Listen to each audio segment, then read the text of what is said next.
மெதுவாக உன்னை கொஞ்சம் தொட வேண்டுமே திருமேனி எங்கும் விரல்கள் பட வேண்டுமே அதற்காக நேரம் ஒன்று வர வேண்டுமே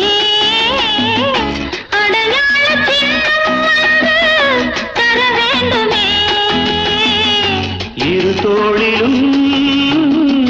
மணமாலைகள் கொண்டாடும் காலம் என்று கூடும் என்று தவிக்கின்ற தவிப்பெண்டவோ என் கண்மணி காதலி இடமாங்கனி உன்னை பார்த்ததும் சிரிக்கின்றதே நான் சொன்ன ஜோக்கை கேட்டு நாடவும் நீ நகைச்சுவை மன்னன் இல்லையோ என் மன்னவன் காதலன் என்னை பார்த்ததும்